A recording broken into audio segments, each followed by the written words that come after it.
श्री शिवाय नमस्तुभ्यम। हर हर महादेव।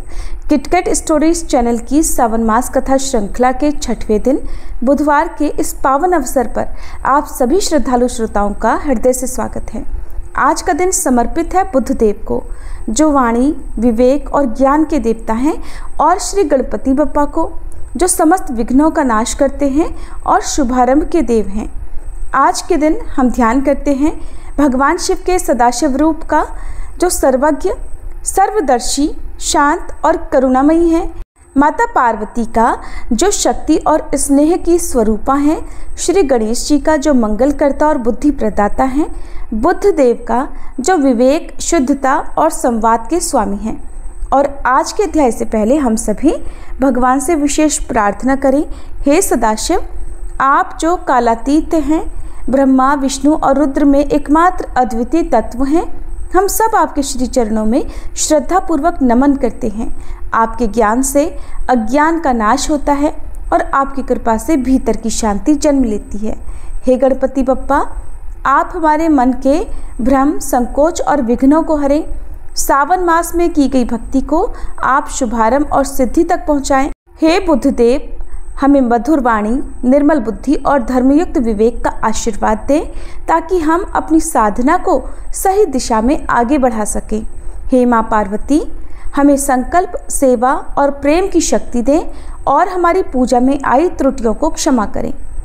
अगर मन, वचन या कर्म से हमसे कोई अपवित्रता या भूल हो गई हो, तो हे भोलेनाथ, हे मातेश्वरी, उसे अपने चरणों में स्वीकार कर क्षमा करें। प्रिय श्रोताओं, आज की तिथि और पंचांग की जानकारी आपको इस वीडियो के अंत में मिलेगी, इसलिए आप वीडियो को अंत तक जरूर देखिएगा। अब सुनिए आज की कथा और अध्याय। पौराणिक ग्रंथों में बुधवार के व्रत की कथा इस प्रकार मिलती है। बहुत समय पहले की बात है कि एक साहूकार का नया नया विवाह हुआ था। उसकी पत्नी अपने मायके गई हुई थी। नया नया विवाह था, नई नई उमंग थी। साहूकार का परिवार भी कुछ खास बड़ा नहीं था। जो भी रिश्तेदार थे उनके घर बहुत दूर थे। अब साहूकार को अकेलापन खाए जा रहा था। उससे रहा नहीं गया और वह जा पहुंचा अपनी ससुराल। ससुराल में उसकी खूब आवभगत हुई। अगले ही दिन साहूकार ने कह दिया कि विदाई की तैयारी कर लीजिए, हमें निकलना है। अब संयोगवश वह दिन था बुधवार का। सास ससुर ने अपने दामाद को समझाने का प्रयास किया कि बेटा, आज बुधवार का दिन है, इस दिन बेटी की विदाई नहीं करने का रिवाज है। बेटी की विदाई तो क्या, किसी भी शुभ कार्य के लिए यात्रा पर जाना बुधवार के दिन शुभ नहीं माना जाता। लेकिन साहूकार नहीं माना और कहा, मैं इन सब बातों को नहीं मानता, आप हमें जाने का आशीर्वाद दीजिए। अब अपने दामाद के आगे सास ससुर की भला कहाँ चलने वाली थी। मन मसोस कर तैयारी करनी पड़ी। बेटी की विदाई कर दी गई। आगे चलते चलते रास्ते में साहूकार की पत्नी को जोर की प्यास लगी। साहूकार जैसे ही पानी लेने के लिए गया और जब पानी लेकर वापस लौटा तो देखकर हैरान रह गया। उसने देखा कि उसकी ही हमशक्ल कोई व्यक्ति गाड़ी में पत्नी की बगल में बैठा हुआ है। उसकी पत्नी भी एक शक्ल के दो व्यक्तियों को सामने देखकर परेशानी में पड़ गई कि उसका पति कौन सा है। जैसे ही साहूकार ने पत्नी के पास बैठे व्यक्ति से पूछा कि वह कौन है, तो पलटकर उसने जवाब दिया कि भैया, मैं तो उस नगर का साहूकार हूँ और अपनी पत्नी को लेकर जा रहा हूँ।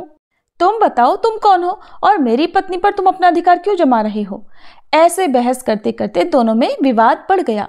विवाद को देखते हुए राज्य के सिपाही वहां पहुंचे और साहूकार को पकड़ लिया। अब सिपाही भी चक्कर में पड़ गए कि दोनों की शक्ल सूरत तो एक समान है। उन्होंने साहूकार की पत्नी से ही पूछा कि बताओ, इसमें से तुम्हारा पति कौन सा है। अब बेचारी भला वह क्या जवाब देती। तब साहूकार ने हाथ जोड़ लिए और भगवान से विनती की कि हे भगवान, ये आपकी क्या माया है। तभी आकाशवाणी हुई कि मूर्ख, याद कर, कुछ समय पहले तूने ही तो अपने सास ससुर की आज्ञा न मानकर भगवान बुद्ध का अपमान किया और बुधवार के दिन तू अपनी पत्नी को लेकर चल पड़ा, जबकि तुझे इस दिन नहीं जाना चाहिए था। ये स्वयं बुद्धदेव हैं जो तुम्हें सबक सिखाने के लिए तुम्हारे वेश में हैं। तब साहूकार ने सच्चे मन से क्षमा मांगी और भविष्य में कभी ऐसा न करने का वचन भी दिया और बुधवार को नियम पूर्वक व्रत पालन करने का संकल्प लिया। तब जाकर साहूकार के रूप में प्रकट हुए बुद्ध देवता अंतर्ध्यान हो गए और साहूकार अपनी पत्नी को लेकर घर जा सका। इस घटना के बाद साहूकार और उसकी पत्नी दोनों नियमित रूप से बुधवार का व्रत पालन करने लगे।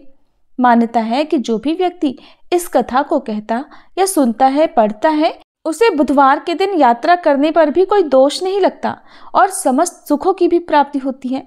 बुध ग्रह की शांति और सर्व सुख के इच्छुक स्त्री पुरुष बुधवार के दिन इस व्रत को कर सकते हैं।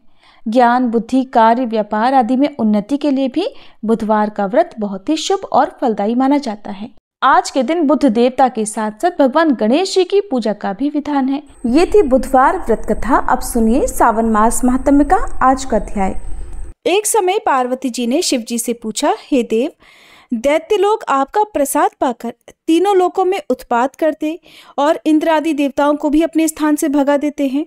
ऐसे दुष्ट आत्माओं को आप भला वर क्यों देते हैं और फिर भगवान विष्णु ने क्यों मारते हैं? उनके द्वारा मारे हुए दैत्यों की क्या गति होती है? कृपा पूर्वक इसका भी वर्णन कीजिए। तब महादेव जी कहने लगे, हे देवी, सात्विक, राजस और तामस 3 प्रकार के प्राणी होते हैं। उनमें ये दैत्यगण प्रायः तमोगुणी और दुर्धर्ष होते हैं। देवताओं के साथ ये सदा वैर भाव रखते हैं और संसार का संहार कर देने के लिए उद्यत होकर तामसिक तपस्याओं के द्वारा मोहवश मेरा भजन करते हैं। फिर मैं जो उन्हें वरदान देता हूँ उसमें केवल उनकी भक्ति ही उनका कारण होती है। मैं भक्ति से भलीभांति वश में हो जाने वाला हूँ।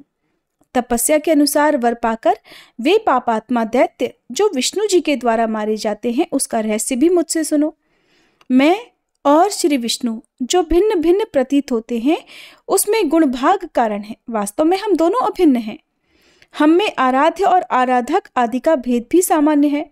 हम उनके आराध्य हैं और वे हमारे हैं। श्री विष्णु के चरणों के अग्रभाग से निकली हुई गंगा जी को मैं भक्ति पूर्वक अपने मस्तक पर धारण करता हूँ। तीनों लोकों की रक्षा के लिए उद्यत हुए श्री विष्णु ने भी चिरकाल तक मेरी उपासना करके दुष्ट दैत्यों का नाश करने वाला सुदर्शन चक्र प्राप्त किया। त्रिभुवन की उत्पत्ति के कारणभूत श्री हरि की मैं भक्ति पूर्वक आराधना करता हूँ। ठीक इसी प्रकार श्री हरि भी मेरी आज्ञा शिरोधार्य करके अजन्मा होते हुए भी जन्म लेकर संपूर्ण जगत की रक्षा किया करते हैं। हिरण्यकशिपु दैत्य का वध करने के लिए नृसिंह शरीर धारण करने वाले श्री हरि को मैंने ही शांत किया था। इसी प्रकार बाणासुर की रक्षा के लिए त्रिशूल उठाने वाले मुझ शंकर को मनुष्य अवतार में स्थित होते हुए भी श्री हरि ने लीला पूर्वक स्तब्ध कर दिया था। मेरी महिमा और प्रभाव को बढ़ाते हुए मेरे प्रभु भगवान विष्णु नित्य मेरी सेवा करते हैं और मैं भी अनादि अनंत परमात्मा श्री हरि का ध्यान, योग और समाधि में चिंतन करता हूँ। इस प्रकार उनका और मेरा भेद वास्तविक नहीं है। मूर्ख मनुष्य ही हम दोनों में भेद और कम या अधिकता का आरोप लगाते हैं। मैं ही विष्णु रूप धारण करके दुष्टों का संहार करता हूँ। वे दैत्य हम दोनों के प्रभाव से निष्पाप होकर मुक्ति के लिए ब्रह्म ऋषियों के कुल में जन्म लेते हैं। ब्रह्मचर्य के पश्चात पाशुपत योग का आश्रय लेकर पूर्व जन्म के संस्कार से वे फिर मेरी उपासना करते हैं। मेरे लिंगों का पूजन करते हैं। सदा एकमात्र मुझ में ही अपना मन लगाए हुए मेरे ध्यान में दृढ़ता पूर्वक स्थित रहते हैं। जो संपूर्ण जगत की अधीश्वरी तुम पार्वती की भी वंदना करते हैं, उन्हें देह त्याग के बाद मैं सारूप्य तथा सालोक्य मुक्ति दे देता हूँ।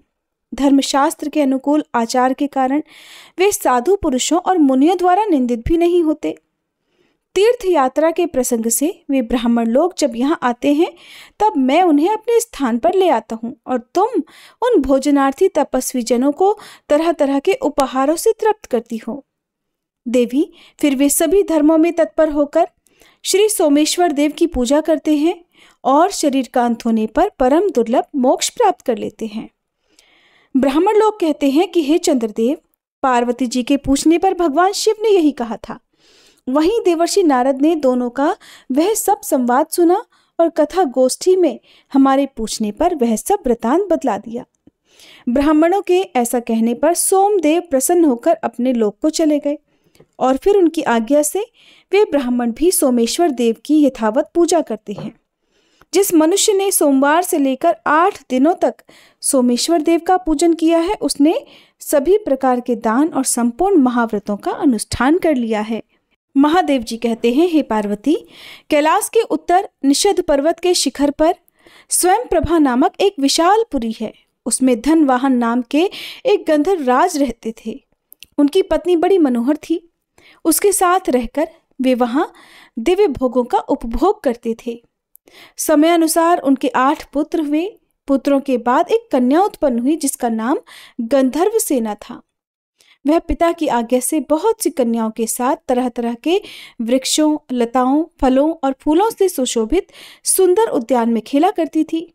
एक दिन खेलती हुई उस कन्या को देखकर उसकी माता ने पति से कहा, स्वामिन, बंधु बांधवों सहित आपका तथा मेरा भी जीवन व्यर्थ है, जिनके घर में इतनी बड़ी कन्या अभी तक अविवाहिता है। पत्नी के ऐसा कहने पर गंधर्वराज ने कहा, देवी, मैं पुत्री के लिए सुंदर वर की खोज करता हूं। ऐसा कहकर धनवाहन ने अपनी पुत्री को पुकारा। माता पिता के बुलाने पर गंधर्व सेना तुरंत ही वहां आई और उनके चरणों में प्रणाम करके बोली, पिताजी, क्या आज्ञा है? धनवाहन ने प्रसन्न होकर कहा, बेटी, तुम्हें जो कोई वर पसंद हो तो उसे बताओ, मैं उसी गंधर्व शिरोमणि के साथ तुम्हारा विवाह करवा दूंगा।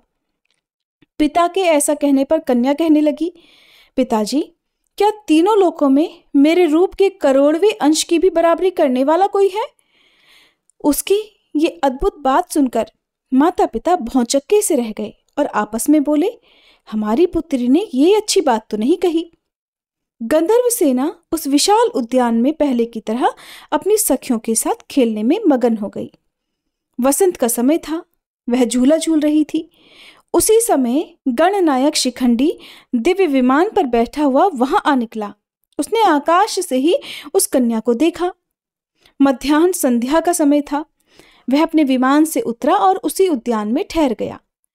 उसी समय उसने गंधर्व कन्या के मुख से ये वचन सुना कि संसार में कोई देवता अथवा दानव मेरे रूप के करोड़वें अंश के बराबर भी नहीं है। तब गणनायक ने अहंकार में भरी हुई उस कन्या को शाप दे दिया कि तुम रूप के अभिमान में गंधर्वों और देवताओं का अपमान कर रही हो, तुम्हारे शरीर में कोढ़ हो जाए। यह शाप सुनकर वह कन्या भयभीत हो गई और साष्टांग प्रणाम करके दया की भीख मांगने लगी। उसके करुण विनय से गणनायक को दया आ गई। उसने कहा, यह तुम्हारे गर्व का फल है, इसलिए गर्व कभी नहीं करना चाहिए। हिमालय के वन में गोशरंग नाम के एक श्रेष्ठ मुनि रहते हैं, वे ही तुम्हारा अब उपकार करेंगे। ऐसा कहकर गणनायक चला गया। गंधर्व सेना उस सुंदर वन को छोड़कर अब अपने पिता के पास आई और कुष्ठ रोग होने का सारा कारण कह सुनाया। सुनकर उसके माता पिता शोक से संतप्त हो उठे और अपनी पुत्री को साथ लेकर तुरंत ही हिमालय पर्वत पर आ गए। वहां उन्होंने गोशरंग ऋषि के आश्रम को देखा। मुनिवर गोशरंग आश्रम के भीतर बैठे हुए थे।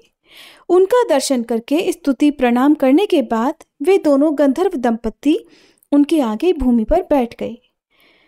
मुनि के पूछने पर गंधर्वराज ने कहा, हे मुनिवर, मेरी कन्या का शरीर कुष्ठ रोग से पीड़ित है, जिससे उसकी शांति हो सके ऐसा कोई उपाय कीजिए। गोशरंग मुनि कहने लगे, भारतवर्ष में समुद्र के पास सर्वदेव वंदित भगवान सोमनाथ विराजमान है। वहां जाकर मनुष्यों को एक समय भोजन करते हुए सब रोगों के नाश के लिए सोमनाथ जी की पूजा करनी चाहिए। तुम सोमवार व्रत के द्वारा भगवान शंकर की आराधना करो। ऐसा करने से तुम्हारी पुत्री का रोग नष्ट हो जाएगा। महर्षि का ये वचन सुनकर गंधर्वराज ने वहां जाने का विचार किया और गोशरंग मुनि से पूछा, भगवान, सोमवार का व्रत कैसे करना चाहिए, किस समय उसका अनुष्ठान उचित है, कृपया बताइए। तब गोशरंग जी ने कहा, महाप्राज्ञ, पहले ब्रह्म बेला में उठकर शौच आदि से निवृत्त होकर दांत साफ करें, फिर स्नान करके अपने धर्म के अनुसार नित्य कर्म करें। उसके बाद सुंदर समतल और शुद्ध स्थान में उत्तम कलश की स्थापना करें, जिसमें आम का पल्लव डाला गया हो और जिस पर चंदन से तरह तरह के चित्र बनाए गए हो। कलश के ऊपर पात्र रखे और उस पात्र में जटा मुकुट मंडित सर्वाभूषण भूषित श्वेत वस्त्रधारी अर्धनारीश्वर शिव जी की प्रतिमा स्थापित करें। इसके बाद उमा सहित महेश्वर की श्वेत वस्त्रों और तरह तरह के भक्ष्य भोज पदार्थों द्वारा पूजन करें, बिजौरा नींबू अर्पण करें और फिर मंत्र से सब प्रकार पूजा करें। इस प्रकार कहे कि हे महादेव, आप श्वेत वृषभ पर आरूढ़ श्वेत आभूषणों से विभूषित तथा आधे शरीर में भगवती उमा से संयुक्त हैं। आपके 5 मुख, 10 भुजाएं और प्रत्येक मुख के साथ 3-3 नेत्र हैं। आपको नमस्कार है। आप सर्वस्वरूप हैं। आपको नमस्कार है। इसी मंत्र से पूजन और स्तुति करके रात में भोजन करें। सोमनाथ महादेव जी का ध्यान करते हुए कुश की चटाई पर सोए। ऐसा करने पर 18 प्रकार के कुष्ठ रोगों का नाश हो जाता है। दूसरे सोमवार को करंज का दंत धावन करे, अर्थात करंज से दांत साफ करे और ज्येष्ठा शक्ति से संयुक्त शिव जी का कमल के फूलों से पूजन करके विधि पूर्वक मधुर भोजन करे। भगवान को नारंगी चढ़ाए। शेष सारी पूजा पहले की तरह करे। दूसरे सोमवार को ऐसा करने से लाख गोदान का फल मिलता है। तीसरे सोमवार को अपामार्ग की दातून करके शिव जी का पूजन करे। अनार के फल का भोग लगाए और चमेली के फूलों से पूजा करे। रात में अगुरु भोजन करे। उस दिन सिद्धि नामक शक्ति के साथ शिव जी की पूजा करनी चाहिए। चौथे सोमवार को गूलर की दातून करने का विधान है। उस दिन सोमा सहित गौरीपति की पूजा करे। नारियल का फल चढ़ाए और दवने के पत्ते से पूजा करे। रात में चीनी खाए और जागरण करे। 5वें सोमवार को विभूति सहित गणेश्वर की कुंद के फूलों से पूजा करे। पीपल की दातून करे और मुनक्का के साथ अर्घ दे। रात को मौक्तिक तंदुल अर्थात सफेद मक्का का भोजन करे। ऐसा करने से अश्वमेध यज्ञ का फल मिलता है। छठे सोमवार को भद्रा सहित स्वरूप नामक शिव जी का पूजन करे। चमेली की दातून करे और धतूरे के फल से अर्घ दे। उस दिन बेला के फूलों से परम भक्ति पूर्वक पूजन करनी चाहिए। रात में कपूर भोजन करे। 7वें सोमवार को बेला की दातून करे और दीप्ता शक्ति के साथ सर्वज्ञ शिव की पूजा करे। जंभीरी नींबू का फल अर्पित करे और चमेली के फूलों से पूजा करे। रात को लौंग खाए। ऐसा करने से अनंत फल की प्राप्ति होती है। 8वें सोमवार को केले के फल और मरुआ के फूलों से अमोघा शक्ति सहित जगदीश्वर शिव का पूजन करे। रात में दूध पिए। इससे अग्निष्टोम यज्ञ का फल मिलता है। करोड़ बार गंगा स्नान करने और सूर्य ग्रहण के समय कुरुक्षेत्र में वेद वेत्ता ब्राह्मण को 10,000 स्वर्ण मुद्रा दान करने से जिस फल की प्राप्ति होती है, वही सोमवार व्रत करने पर कोटि गुना होकर मिल जाता है। 9वां सोमवार प्राप्त होने पर व्रत का उद्यापन करे। ध्वजा पताकाओं से सुशोभित गोल मंडप और कुंड बनाए। 4 दरवाजे बनाकर मंडप के मध्य में चौकोर वेदी का निर्माण करे। उस पर मंडल बनाकर बीचों बीच कमल बनाए। 8 दिशाओं में अलग अलग स्वर्ण सहित कलश स्थापित करके पूर्व से लेकर वाम आदि शक्तियों की भी स्थापना करे। कर्णिका में परम प्रकाशमय श्री सोमनाथ जी को विराजमान करे। श्री सोमनाथ जी की सोने की मूर्ति मनोमती नामक शक्ति के सहित स्वर्ण सैया पर स्थापित करनी चाहिए। सोने अथवा रजत आदि के पात्र को शहद से भरकर उसे स्वर्ण शैया पर ढककर रख दें और उसी पर शिव प्रतिमा का पूजन करें। फिर वस्त्र, आभूषण, तांबूल, छत्र, चवर, दर्पण, दीप, घंटा, चंदोवा, शैया और गद्दा आदि वस्तुएं सोमनाथ जी की प्रीति के उद्देश्य से पुराण वेत्ता आचार्य को दान कर दें। वहीं होम कराएं। पूजन करके रात में वहीं जागरण करें। अपने हृदय में सोमनाथ जी का ध्यान करते हुए पंचगव्य पीकर रहें। प्रातःकाल स्नान करके विधि पूर्वक सोमदेव जी का ध्यान करें। इसके बाद दूध और चीनी से बने हुए अनेक प्रकार के भक्ष्य भोज्य पदार्थों द्वारा 9 ब्राह्मणों को भक्ति पूर्वक भोजन कराएं। 2 वस्त्र और 1 गोदान करके विसर्जन करें। इस प्रकार सोमवार व्रत का पालन करने वाला पुरुष अक्षय पुण्य का भागी होता है। धन धान्य से संपन्न तथा स्त्री पुत्र आदि से सुशोभित होता है। उसके कुल में कोई भी दरिद्र अथवा दुखी नहीं होता। इस प्रकार विधि पूर्वक व्रत करने पर मनुष्य देह त्याग के बाद अंत में शिवलोक को जाता है। महाभाग, जहाँ भगवान सोमनाथ विराजमान है वहां शीघ्र जाओ। महादेव जी कहते हैं, गोश्रंग मुनि के ऐसा कहने पर गंधर्वराज धनवाहन अपनी पुत्री के साथ सब उपहार लेकर प्रभास क्षेत्र में आ गए। वे सोमनाथ जी का दर्शन करके आनंद मगन हो गए। यात्रा के क्रम से सोमनाथ जी का पूजन करके उन्होंने कन्या सहित सोमवार का व्रत किया। इससे उनके ऊपर सोमनाथ जी प्रसन्न हुए और उन्होंने उनकी कन्या के रोगों का नाश करके समस्त कामनाओं की सिद्धि देने वाला गंधर्व देश का राज्य और अपनी भक्ति प्रदान कर दी। महादेव जी से वरदान पाकर धनवाहन गंधर्व कृतार्थ हो गए। उन्होंने सोमनाथ जी के उत्तर भाग में दंडपाणी के समीप भक्तिपूर्वक गंधेश्वर शिव की स्थापना की। वे वरदा से पश्चिम 5 धनुष की दूरी पर स्थित हैं। पंचमी तिथि में उनकी पूजा करके मनुष्य कभी दुखी नहीं होता। धनवाहन की पुत्री गंधर्व सेना ने भी वहीं गौरी जी के समीप पूर्व भाग में 3 धनुष की दूरी पर विमलेश्वर नामक शिवलिंग की प्रतिष्ठा की, जो सब रोगों का नाश करने वाला है। तृतीया को विमलेश्वर की पूजा करके प्रत्येक स्त्री दुर्भाग्य दोष से मुक्त हो जाती, घर में सम्मानित होती और पुत्र और संपूर्ण मनोरथों को प्राप्त कर लेती है। जय भोलेनाथ। आज का अध्याय समाप्त हुआ। अब जानते हैं आज के पंचांग के बारे में। आज दिनांक है 16 जुलाई और दिन है बुधवार। आज श्रावण मास के कृष्ण पक्ष का छठा दिन है और आज षष्ठी तिथि रात 9:01 तक रहेगी। बाद में सप्तमी तिथि प्रारंभ हो जाएगी। ब्रह्म मुहूर्त सुबह 4:18 से 5:06 तक रहेगा। सूर्योदय होगा सुबह 5:54 पर और सूर्यास्त शाम 7:11 पर। चंद्रोदय होगा रात 11:05 पर। राहु काल दोपहर 12 बजे से 1:30 बजे तक रहेगा। आइए अब सुनते हैं श्री शिव चालीसा पाठ और भोलेनाथ की आरती।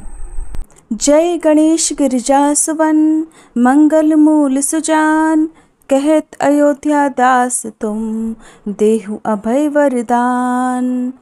जय गिरिजापति दीन दयाला, सदा करत संतन प्रतिपाला। भाल चंद्रमा सोहत नीके, कानन कुंडल नाग फनी के। अंग गौर शिर गंग बहाए, मुंड माल तन क्षार लगाए। वस्त्र खाल बाघंबर सोहे, छवि को देखी नाग मन मोहे। मैं ना मातु की हवे दुलारी, बाम अंग सोहत छवि न्यारी। कर त्रिशूल सोहत छवि भारी, करत सदा शत्रुन क्षयकारी। नंदी गणेश सोहे तह कैसे, सागर मध्य कमल हैं जैसे। कार्तिक श्याम और गणुराऊ, या छवि को कहीं जात न काऊ। देवन जब ही जाय पुकारा, तब ही दुख प्रभु आप निवारा। किया उपद्रव तारक भारी, देवन सब मिली तुम ही जुहारी। तुरत षडानन आप पठायऊ, लव निमेष मह मारी गिरायऊ। आप जलंधर असुर संहारा, सुयश तुम्हार विदित संसारा। त्रिपुरासुर सन युद्ध मचाई, सब ही कृपा कर लीन बचाई। किया तपहि भगीरथ भारी, पूरब प्रतिज्ञा तासु पुरारी। दानिन मह तुम सम को नाही, सेवक स्तुति करत सदाही। वेद नाम महिमा तब गाई, अकथ अनादि भेद नहीं पाई। प्रकटी उदधि मंथन में ज्वाला, जरत सुरासुर भये विहाला। कि नहीं दया तह करी सहाई, नीलकंठ तब नाम कहाई। पूजन रामचंद्र जब कीन्हा, जीत के लंक विभीषण दीन्हा। सहस कमल में हो रहे धारी, कीन्ह परीक्षा तब ही पुरारी। एक कमल प्रभु राखे उजोई, कमल नयन पूजन चह सोई। कठिन भक्ति देखी प्रभु शंकर, भय प्रसन्न दिए इच्छित वर। जय जय जय अनंत अविनाशी, करत कृपा सबके घटवासी। दुष्ट सकल नित मोहि सतावे, भ्रमत रहो मोहि चैन न आवे। त्राहि त्राहि मैं नाथ पुकारो, यही अवसर मोहि आन उबारो। ले त्रिशूल शत्रुन को मारो, संकट से मोहि आन उबारो। मात पिता भ्राता सब होई, संकट में पूछत नहीं कोई। स्वामी एक है आस तुम्हारी, आये हरहु मम संकट भारी। धन निर्धन को देत सदा ही, जो कोई जाचे सो फल पाही। स्तुति के ही विधि करे तुम्हारी, क्षमहु नाथ अब चूक हमारी। शंकर हो संकट के नाशन, मंगल कारण विघ्न विनाशन। योगी यति मुनि ध्यान लगावे, शारद नारद शीश नवावे।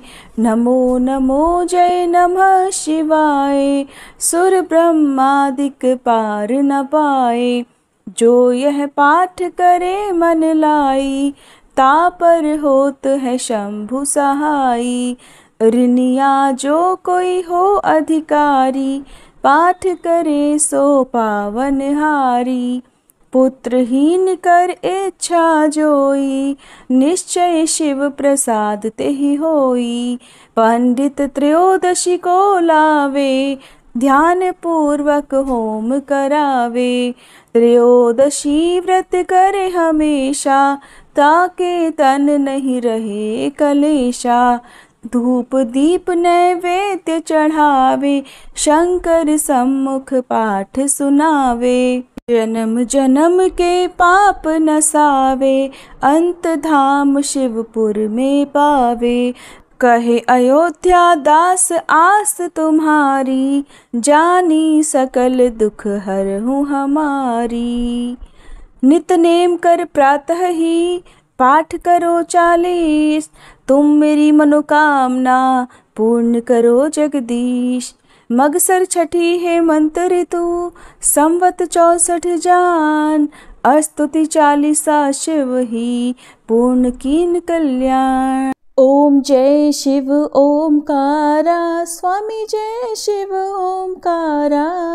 ब्रह्मा विष्णु सदा शिव, ब्रह्मा विष्णु सदा शिव, अर्धांगी धारा। ओम जय शिव ओमकारा। एकानन चतुरानन पंचानन राजे, स्वामी पंचानन राजे।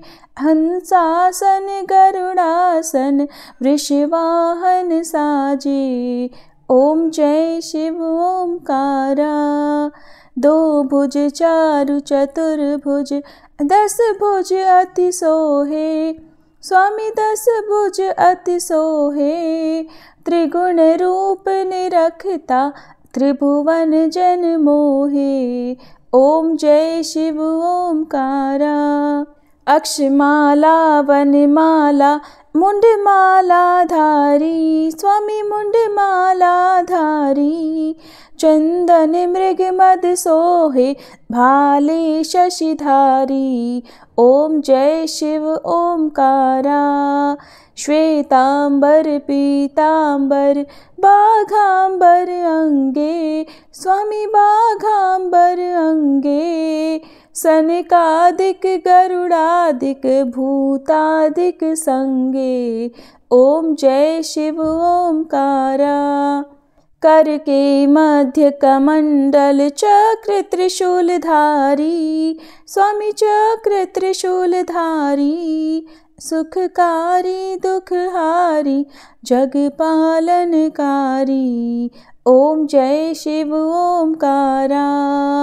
ब्रह्मा विष्णु सदा शिव, जानत अविवेका, स्वामी जानत अविवेका।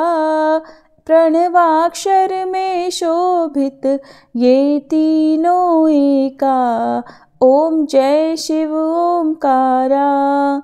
त्रिगुण स्वामी जी की आरती जो कोई नर गावे, स्वामी जो कोई नर गावे। कहत शिवानंद स्वामी, रटत भोलानंद स्वामी, सुख संपत्ति पावे। ओम जय शिव ओमकारा, ओम जय शिव ओमकारा, स्वामी जय शिव ओमकारा। ब्रह्मा विष्णु सदा शिव अर्धांगी धारा, ओम जय शिव ओमकारा।